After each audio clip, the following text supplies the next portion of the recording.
Welcome to Grant the Mic, the podcast for nonprofits, grant professionals, and grant consultants who want to elevate their grant game and make a bigger impact. I'm your host, Allison Boyd, founder of Boyd Grants and the Boyd Grants Academy.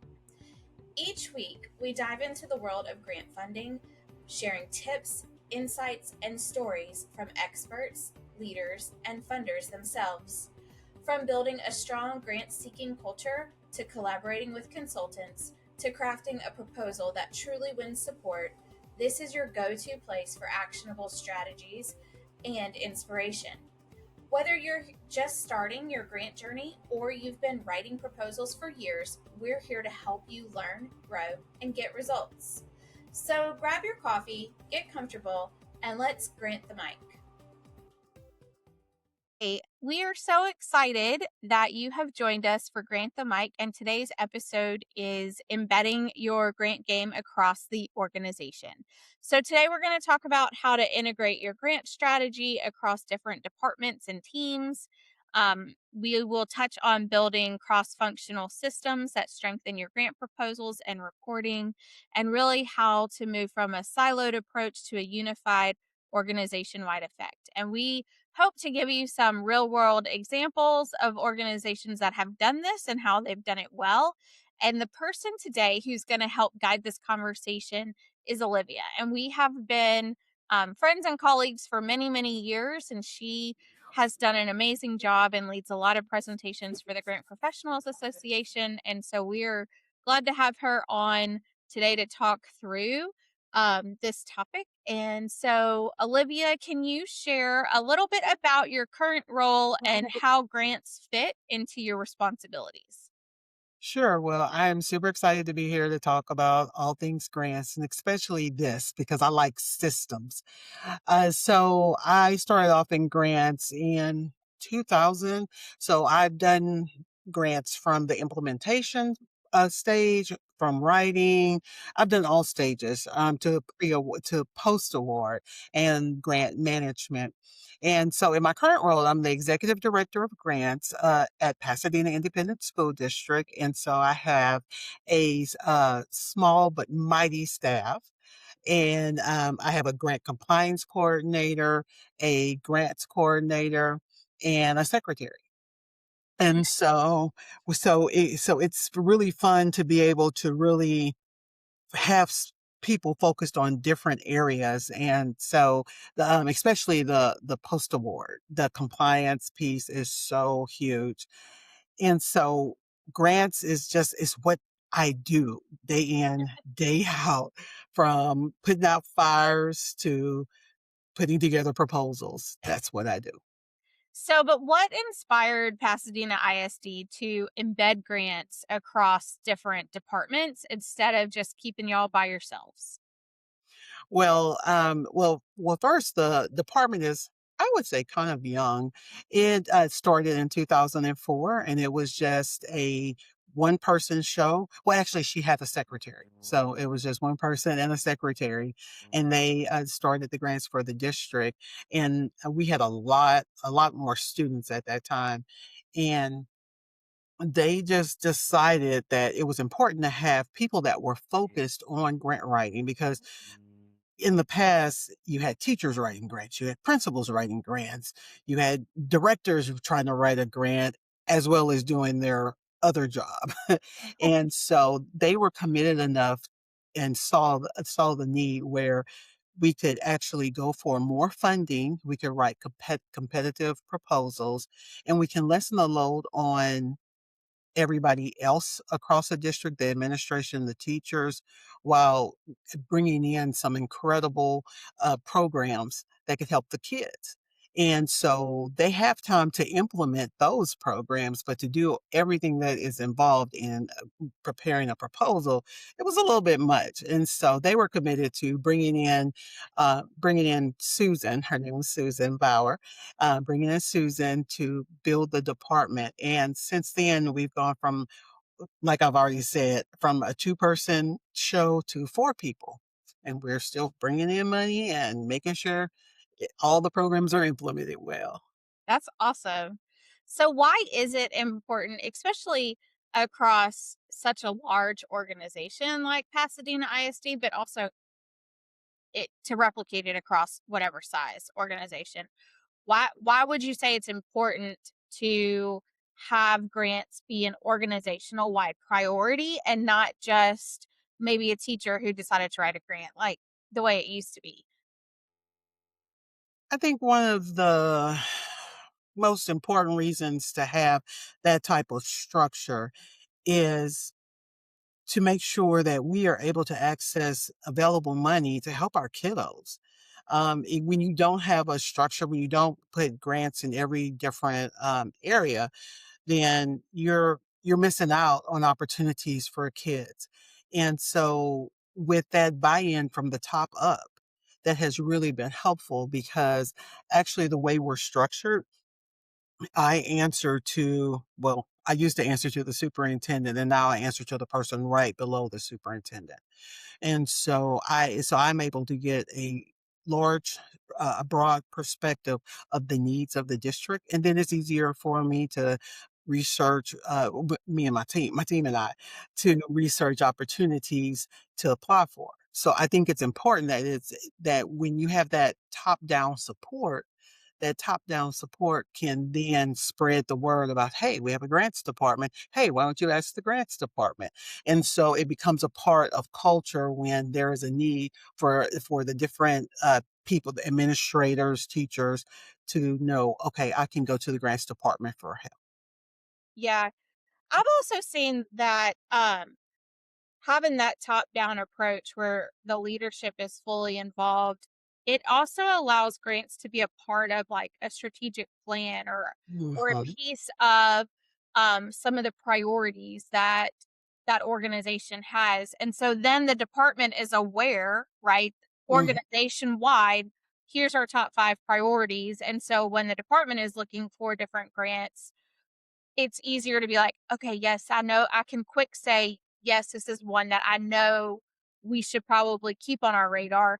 But it's also easier to come back and say, have a go, no go response to those who come to you and are like, hey, I found a grant and I think it's great. It gives you that extra filter of, does it align with our organization's goals for this year? Is it outside of the scope of work that we normally do? So I feel like that top down approach and across all of the organization as a whole is important because it allows those systems to work, and you're not doing the rogue mission creep type applications because someone had a great idea and it felt good. Right, right, for sure, because there are many times that we have had opportunities, and because of the way we're organized, I go straight to our chief of staff, or at the time I would go to our deputy, which, yeah, we had some organizational changes, but, again, that deputy was at the same level as the chief of staff, and so, again, they knew the broad vision of the district, and so I would go to her, and because she had her finger on the pulse, she was able to say, no, we're not gonna do that," or, "Our teachers are overwhelmed right now, we can't add another thing to their plate." And so it is, I agree. It is so good having that top-down approach, that top-down buy-in, and even buy-in from the board of trustees. Yeah, that's true. When I worked for or did work to support sheriff's office, it was interesting because there was that top down approach, and you talked about having support from the board of trustees. Well, we had to get support from city council, like to apply for different grants, and it had to be approved through their internal process of what approval stages happen. And man, you could get like right up until ready to go. And if city council says, hey, no, that's not what we're going for, then it would change everything that you did. And so Mhm, we had ended up implementing a process that was like, before we write the whole thing and we had all the right approvals, and then city mhm, council would say no. So before we write the whole thing, let's go to city council first and say, here's the summary, here's the estimated amount. You can mhm, prove it again after we write the whole thing, but at least give us the A-OK to move forward. And so then we're not right. coming up on the end being like, just joking. Thanks for all that work. Right, right. Oh my goodness. Oh, So, and imagine. kind of talking about systems or whatever, what tools and systems do y'all have in place to keep everyone aligned in your grant efforts? Our systems are pretty pretty basic. Email, and then we do SharePoint. So email more to get that communication because I think that's my big thing with all of the embedding grants throughout everything Pasadena ISD does and they strive for is that communication, knowing that we're here, knowing the opportunities exist because you can't go for something if you don't know about it and you didn't know it could possibly fund this particular project idea. And so so what we do is we send out emails twice a year. No, yes, twice a year. Um, I'm trying to remember because we do some extra emails in between. And the main two emails lets everybody know, hey, we're the grants department, and here's the grants process. There's a process if you want to apply for a grant.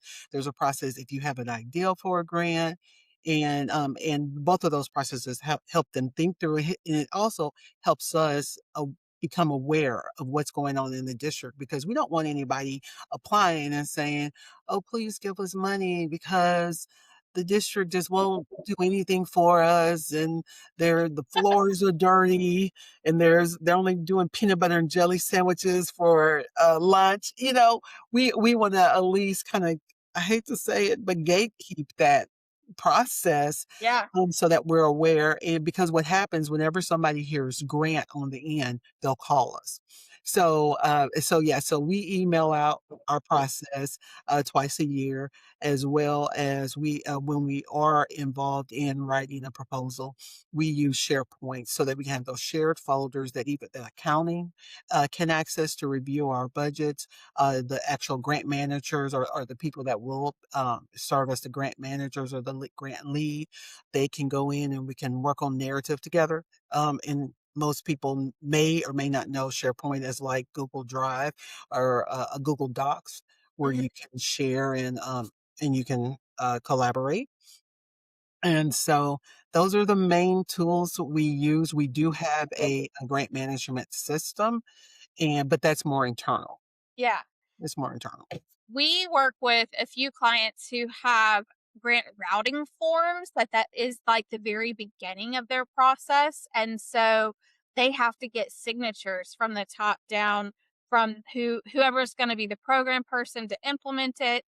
The CFO has to sign off on it. The CEO has to sign off on it. So then everyone knows, okay, well, this group is going after this grant, and here's who's going to be responsible, and here's, we haven't set out the whole budget yet, but here's exactly what we think the budget is going to be. Once we get into it, that might change, but you know, which I think is a wonderful introduction to the whole process because it puts everyone on the same page, like it forces them to say, accounting knows, the CEO, executive director, whoever the lead person is, knows what we're applying for.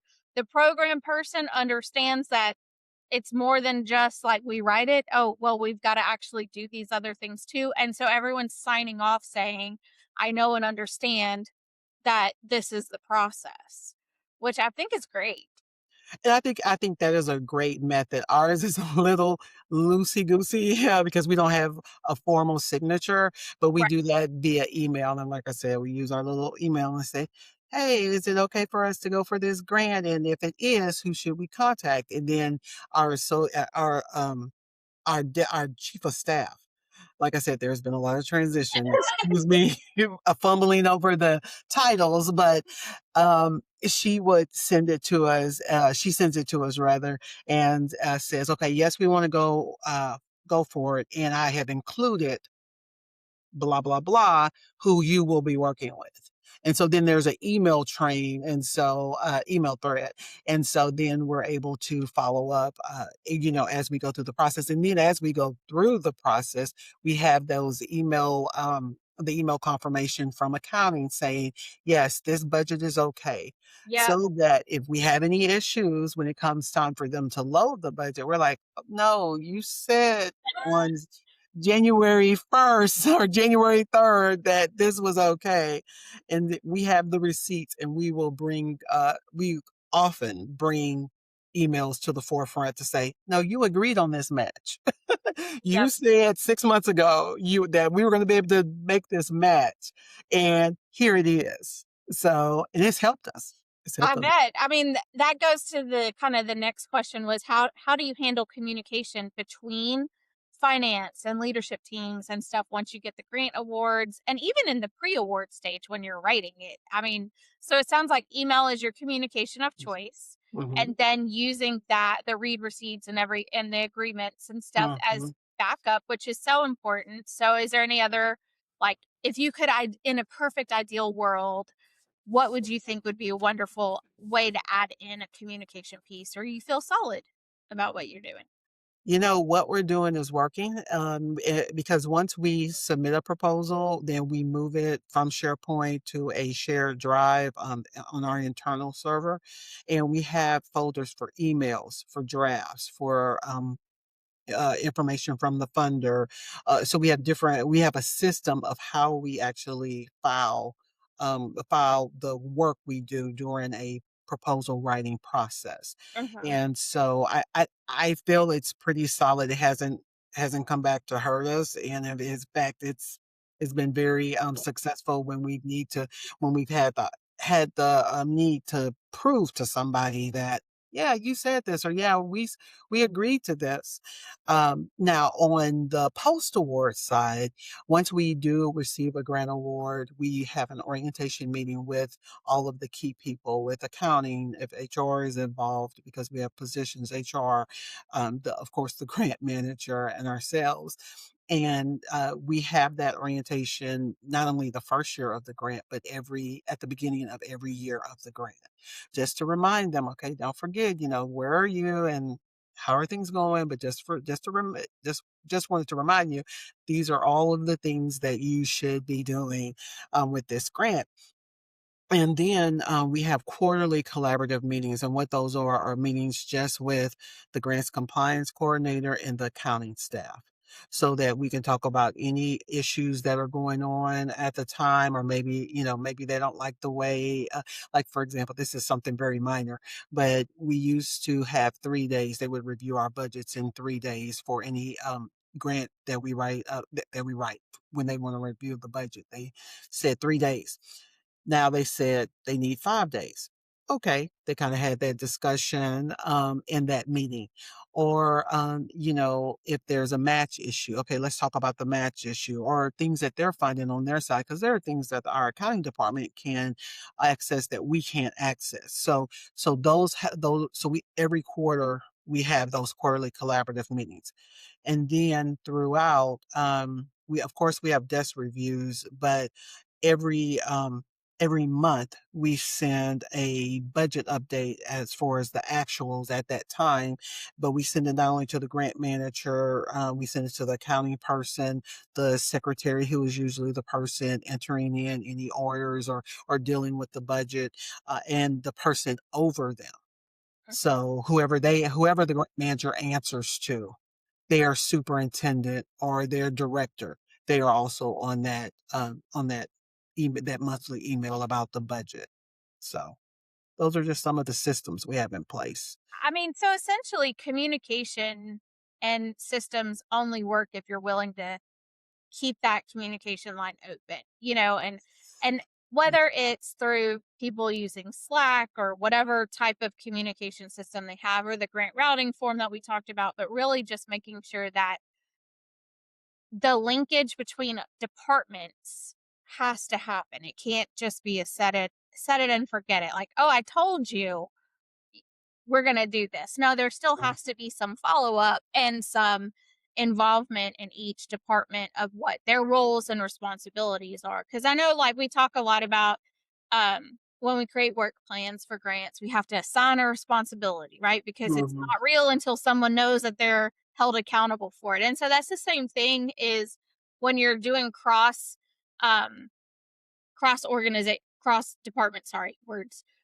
cross department collaboration around grants, anyone can be like, yeah, of course I'll do that. And then if you don't write it down, it didn't happen, right? They just, whoop, Exactly. it's gone. Right. And so I don't think that you have to have really intense systems in place. I think Mm. you could have really easy systems depending upon what works in the culture of your organization. So, And I think that's what's key is that our culture probably it doesn't have all the extra systems because we already have systems like so we already have a financial system and we already have this particular system for something else. And so working within those systems and with what we have, it works because at that orientation meeting, we're very clear. Okay, who's gonna be the project manager? Okay, you need to hire a project manager. Okay, how does that look? And we're walking through them and we're walking through it with them and we're holding their hand and we're making sure that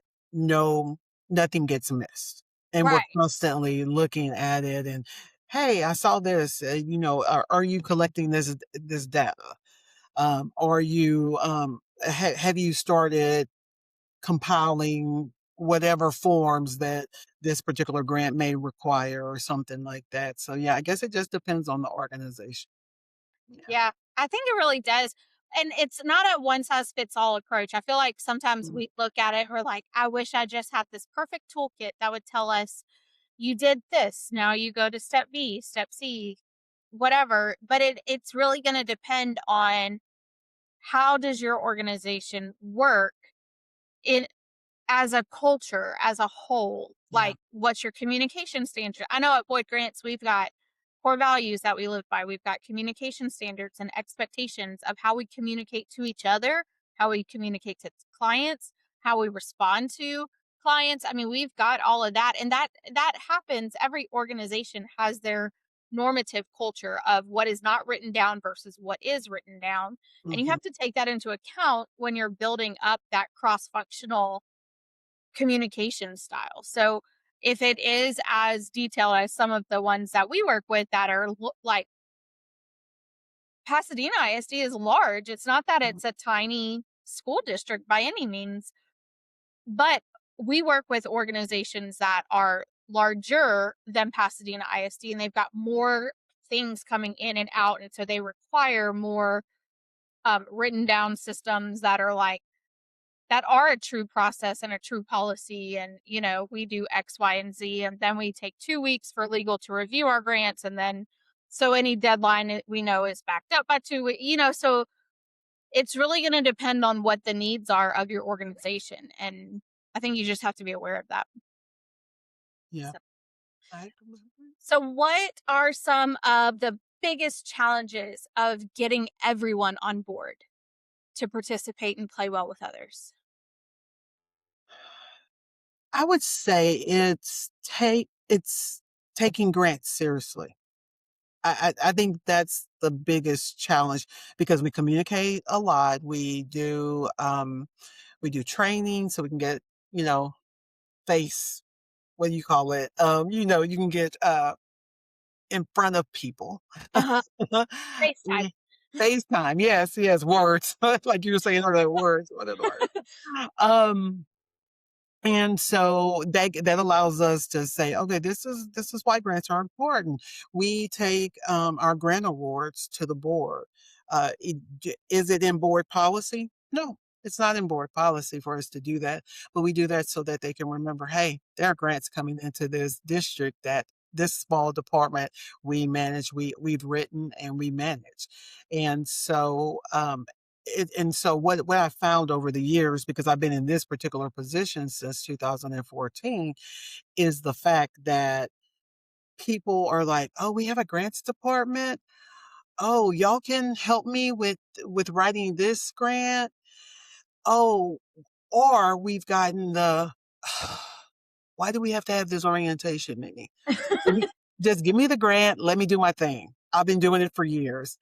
And so I think that's the hardest thing is getting people to understand the why of grants, to understand they're important and they can support great things for kiddos. But at the same time, you do need our help. We do need to look at your budget every month and to say, hey, by the way, you're not spending in the appropriate amount of time.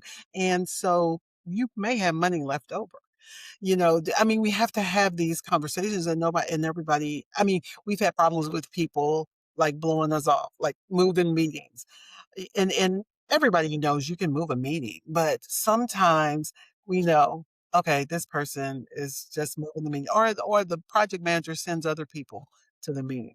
It's like, Like, oh, yeah, it's like, no, no, we don't want the secretary. Now, the secretary may know a lot, but we need you as the project manager at the meeting. So I think that's the biggest thing is them understanding it's yay, we got a grant. But there's also you need to be present and we're gonna be in your business and we're gonna be holding your hand whether you want to or not, and you're shaking our hand off. We're gonna be there because the bigger thing is if you do not, as you know, if you do not manage your grant well, then funding will not come back to you from that right. agency. So we have to protect the agency. So yeah, we're holding your hand. We're going to be there. And some people are like, oh, do they have to? I mean, because I've had even in accounting, why do we have to have this extra layer of approval? Because our grants compliance coordinator has to approve certain purchases. And so somebody tried to circumvent us and get rid of us and get rid of our step in our financial system. And we were like, absolutely not. We need to make sure it's allocable, allowable, all the things.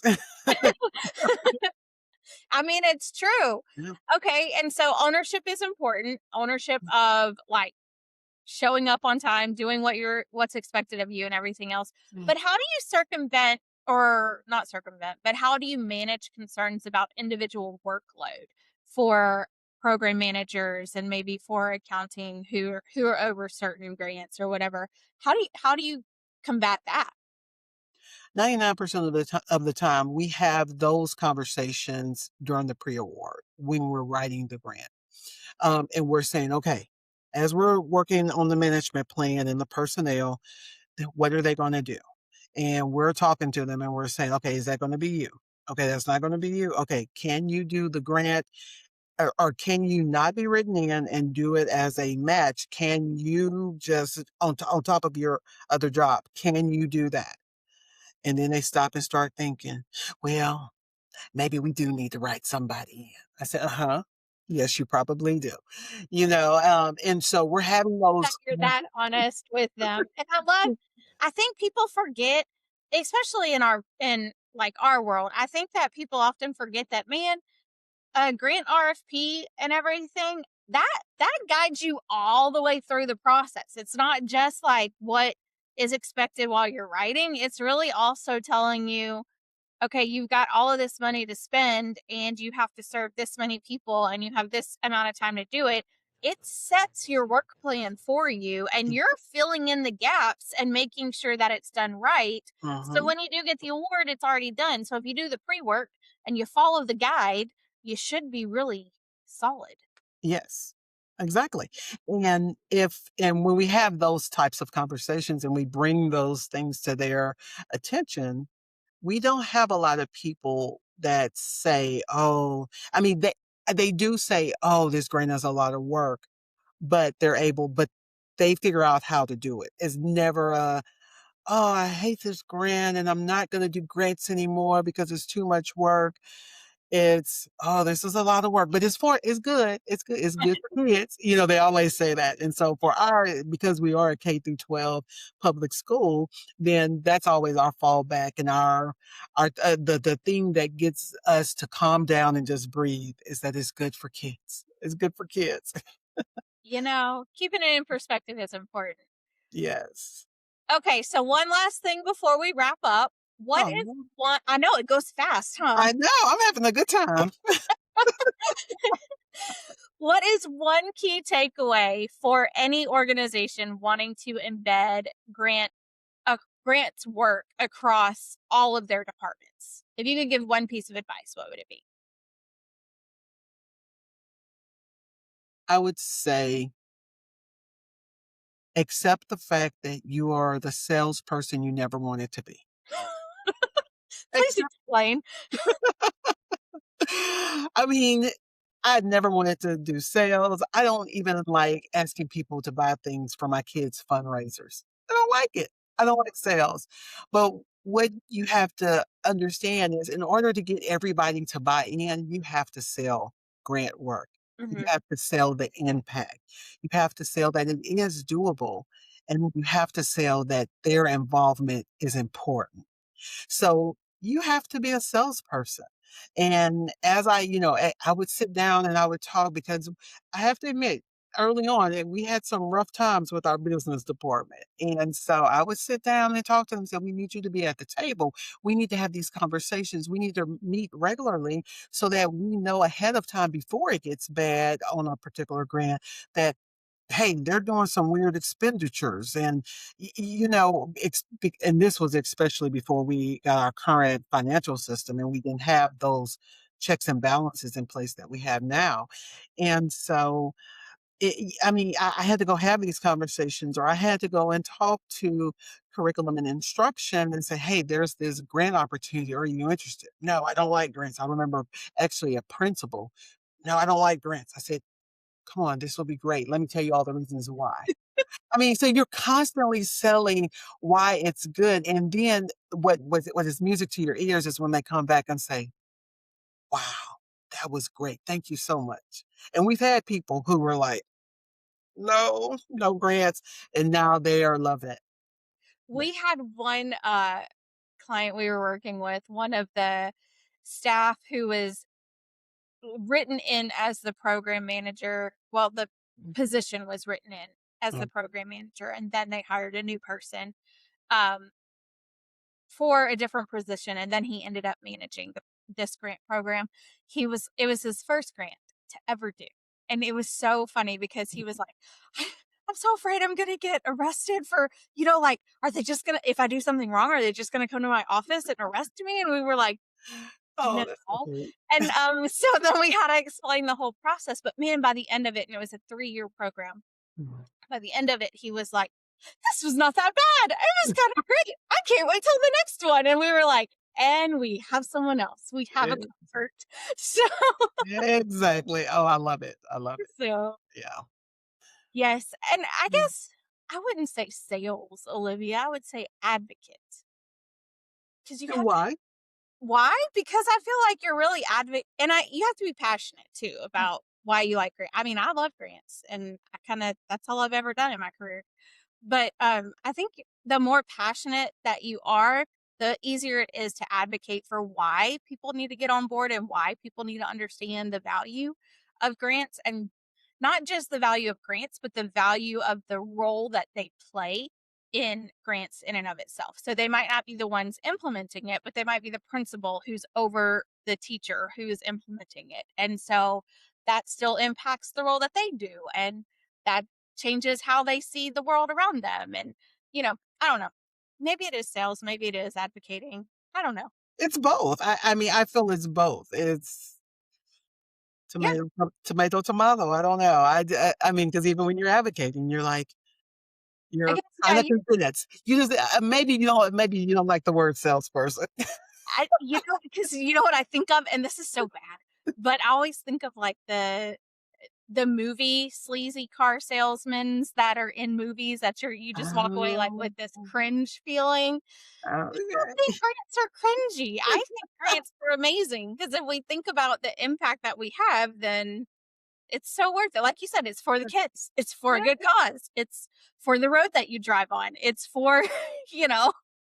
So That's so cool how words matter and yeah.